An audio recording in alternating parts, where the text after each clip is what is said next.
Okay, if we have an issue in this part of the horse, it's not just one bone joint we need to look at. And also, why the diagnostic perspective, so I'm not blaming any vets here, any body workers. I truly believe that anyone working with horses is doing the best they can with the tools and knowledge they have, okay? Doesn't mean though that it's the solution to what you need. And if you truly believe and feel there is an issue in the shoulder girdle, tight shoulders in horses, I don't know about you, but these can be the most frustrating thing to try and correct, not only as a rider, but as a body worker, because oh my God, the shoulder girdle is one of the most complex areas in the horse's body that is like a minefield when you start understanding form equals function and the intricacies of the nerves, the fascia, the muscle, the ligaments, the joint attachments, bony attachments. It's incredible how complicated this system is.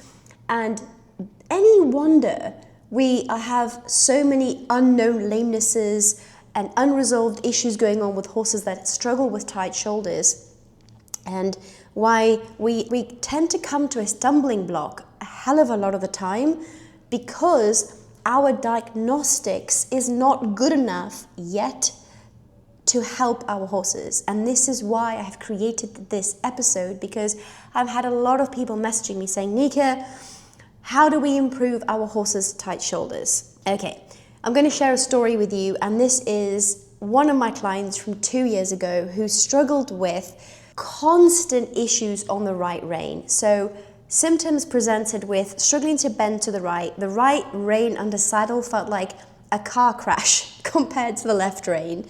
The left rein felt smooth, balanced, frequent consistency in flexion, but the right rein felt horrendous, felt awful. The rider struggled with maintaining the contact, or should be so heavy in the hand that the rider started to develop issues in her shoulder, in her neck, and her lower back.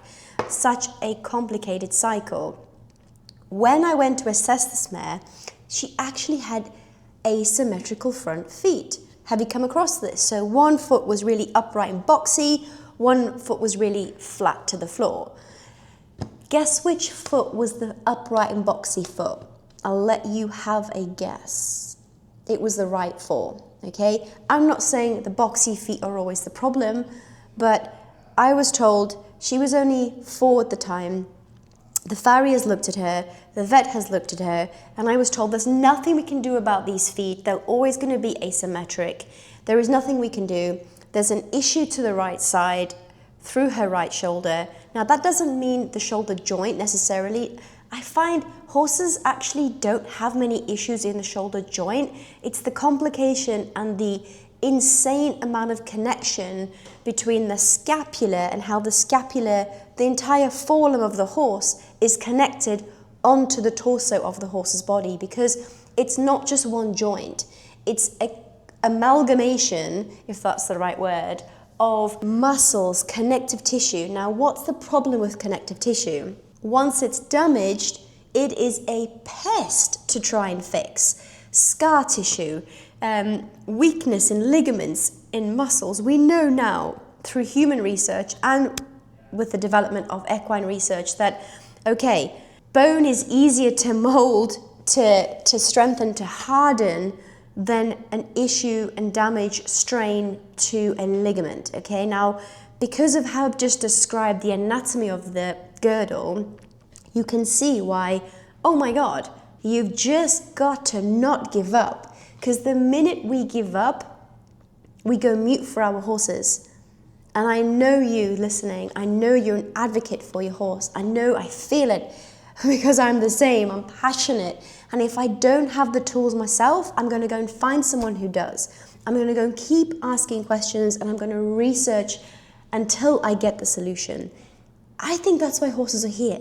They make us better people. They challenge us, even when we don't want it, but they challenge us to become better human beings, more compassionate, more kind, more humble, more patient. Back to this mare. So I was told, you won't change the feet, we've just got to somehow improve the bend. And I'm thinking, well, I get it. And it's definitely not going to be an overnight quick fix, as it never is with horses, to build more symmetrical foot loading, but also improve the mechanics and function of this entire complex shoulder girdle. But I said, there is no point in expecting a miracle with a treatment, because unless we change management, unless we look at this as a team approach, from the farrier, from the trainer, the saddle fitter, myself, the physio, the vet, it'll be like wasting time and money. And when we come together and change things together slowly to allow the horse's body to adapt to what's currently happening, that's where the magic happens. And that's exactly what we did. So over 12 months, okay, yes, you heard that right. This is never a quick fix. We are changing not only how the foot is loading, but we are changing the function of certain joints, and we are also changing how muscles and ligaments are moving and how they are functioning. So the asymmetrical front feet, after 12 months, we started to see a huge improvement. And 2 years later, she has now got a symmetrical pair of front feet. Okay, it shows you that it's possible through small incremental changes, through working as a team. Going back to when I first met them though, what I find fascinating, and I see this a lot, I've observed this across countries, continents, with horse rider combinations, that when riders have been struggling with a certain issue for a while and there is a clear physical difference, asymmetry, whatever word you want to use, in the horse's right to left side, and you've tried all the injections, you've tried the quick fixes and nothing's working, how quickly rider and horse mirror each other. So we had the plan for the horse, now it was the rider. And I remember her saying to me, well, I'm fine, like I don't want to spend money on myself, I'm here to spend money on my horse. And I said to her, I get it, I love your passion, I know you have a good heart. If we don't address your physical asymmetries, even if they were caused by your horse, we are not looking at the entire picture. Because as riders, even if you work your horse from the ground and you don't ride them yet, or you don't want to ride, we still have to take responsibility for our health, how we show up, our state, our physical fitness. We cannot expect our horses to be the superstar athletes if we're showing up on 50%. Battery, no energy, feeling awful in our bodies. Horses mirror that. They have this innate tune survival mechanism to do that. So we can't think that it's all about the horse.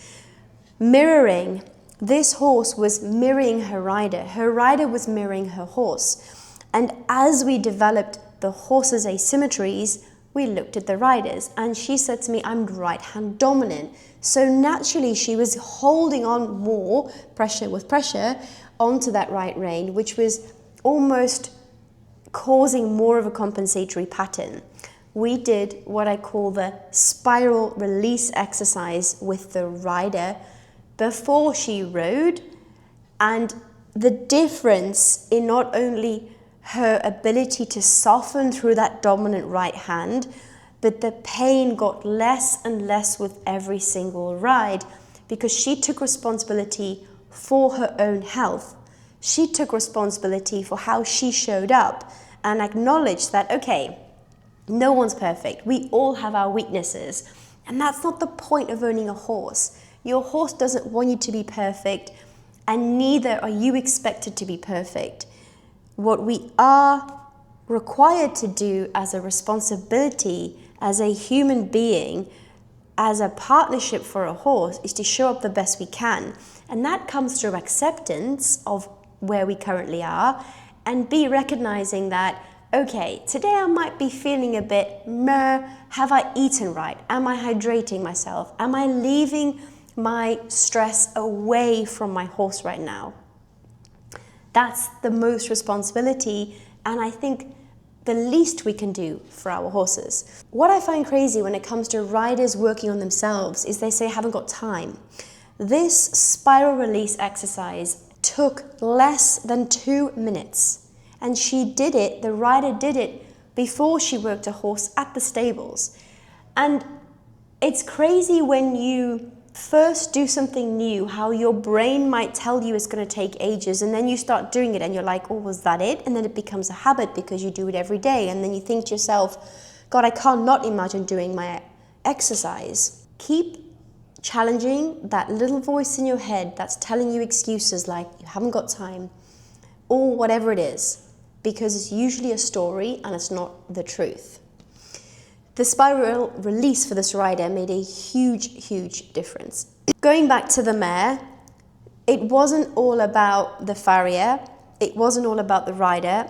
We had to teach the mare to understand that in order to improve the range of motion of her right forelimb and to encourage softness on that right rein and encourage more of suppleness through her back on the right, we had to teach her from the ground. So this didn't mean we went riding straight away. It also didn't mean we went to lunging. It actually meant that we spent time in the stable, on the ground, doing subtle exercises to repattern how this mare wanted to come out and work. And think about it. For example, I'm right dominant with my right leg. So I'll tend to step up on a sofa with my right leg. I'll tend to do everything, kick a ball with my right leg first. But when I start becoming aware of strengthening my left side, I start to do things with my left side first. And it's like I'm rewiring a new neural pattern in my brain, because we are. That's the same thing we're doing with our horses. We have to strip down all the pressure, the tack, the expectation, and go back to the basic. Go back to just those subtle movements of the body to rewire a new pathway so that the horse feels more comfortable, confident, safe to challenge themselves on that new limb. This is what we did. We spent time in the stable. When it was finally time to progress out of the stable, we didn't put the rider on. We did groundwork with no restriction, no side reins, no Pessoa, nothing, because the horse has to learn to balance, move, strengthen their body in a frame without restriction. Otherwise, all we are doing is we are encouraging our horses to adopt a fixed frame, which is not natural to what we have when we're on board. People are scared to allow their horses to go above the bit. Why? I don't know. They're not meant to be constantly compressed in, never compressed, but on the bit without allowing the muscle to come up and contract again. We need that extension and contraction for us to strengthen the muscle. Once we did some groundwork, we did a lot of work with the saddle before the rider. And again, hopefully I'm making this clear, but I did a lot of incremental, small changes without going stable to rider. How many times do you hear of a rehab plan where the horses either had some kind of surgery and it's like 6 weeks of this, rider on and go? What about allowing those muscles of the back of the shoulder girdle to adapt to weight? Now, saddle might not weigh much, but it's the starting point before the rider. When you approach any form of strengthening, any form of rehab, you've got to strip it all back and work it up. It might seem like you're going slower, but you go slow to get it right to progress a hell of a lot quicker, because I've seen this time and time again where riders spend 2 weeks doing groundwork, they get on board and they hit roadblock after roadblock after roadblock when they're on board because they haven't gone to the foundation. If you spend 12 weeks doing groundwork, and you're probably going 12 weeks, you could spend 12 weeks doing corrective strengthening groundwork with progressive overload to then have the rider on, you as the rider will have such an easy time and more enjoyment, because 90% of the work is done without the rider, which actually allows your horse to adapt a lot quicker and be more balanced on their own without having to rely on a rider. If you found this helpful, let me know, leave me a comment. Don't forget to follow and subscribe. And if you want more information on those exercises that I did, so the spiral exercise, comment below, because I've actually done a full webinar on these exercises, and there's specific patterns in riders' bodies that I go through, and I give you the exercise to release that specific pattern that you might have.